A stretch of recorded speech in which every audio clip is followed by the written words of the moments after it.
BJP high command Siddaramaiah ಅವರನ್ನ target ಮಾಡಿದೆ sir. ಖಂಡಿತ ಮಾಡಿದೆ. ಯಾಕಂದರೆ ಅವರು ಬಿ ಜೆ ಪಿಯವರನ್ನ ಸಮರ್ಥವಾಗಿ ಎದುರಿಸ್ತಾ ಇದ್ರು.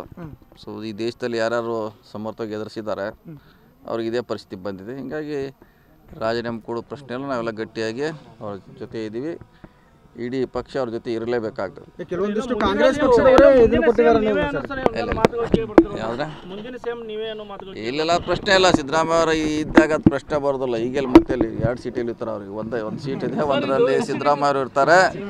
ನಾವು ಆಗೋ ಪ್ರಶ್ನೆ ಬರೋದಿಲ್ಲ, ಬೇರೆಯವ್ರು ಯಾರು ಆಗೋ ಪ್ರಶ್ನೆ ಇಲ್ಲ. ಇಲ್ಲ ಏನು ಹಿನ್ನಡೆ ಆಗೋಲ್ಲ,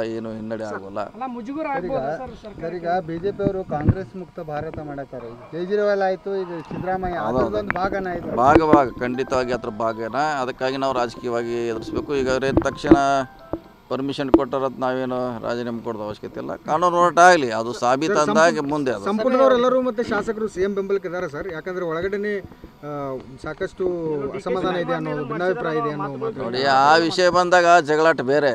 ಈಗೂ ಪಕ್ಷ ಒಬ್ಬ ನಮ್ಮ ಲೀಡ್ರು ಕಷ್ಟದಲ್ಲಿದ್ದಾಗ ಅದು ಎಲ್ಲ ಸ್ವಾಭಾವಿಕವಾಗಿ ಇದ್ದೇ ಇರ್ತೀವಿ ಸರ್. ರಾಜ್ಯಪಾಲರ ನಡೆ ವಿರುದ್ಧ ರಾಜ್ಯದಲ್ಲಿ ಪ್ರತಿಭಟನೆ ನಡೀತಾ ಇದ್ದಾವೆ. ನಡೀತದೆ. ಈಗಾಗಲೇ ಮುಂಚೆನೂ ಮಾಡಿದ್ದಾರೆ, ಈಗೂ ನಡೀತದೆ, ಮುಂದೂ ಕೂಡ ಹಂಗೆ ಜಾರಿಯಲ್ಲಿ ಇರ್ತದೆ. ಇಲ್ಲ ಅವ್ರ್ಯಾಕೆ ಕೊಡಬೇಕು? ಅದೇನು ಪಬ್ಲಿಕ್ ಡಾಕ್ಯುಮೆಂಟ್. 10 ರೂಪಾಯಿ ಕೊಟ್ಟರೆ ಬಿಡೋದು ಎಲ್ಲ ಅಧಿಕಾರಿಗಳ ಮಾಹಿತಿ ಹಾಕ ಮೇಲೆ ಕೊಡ್ತಾರೆ.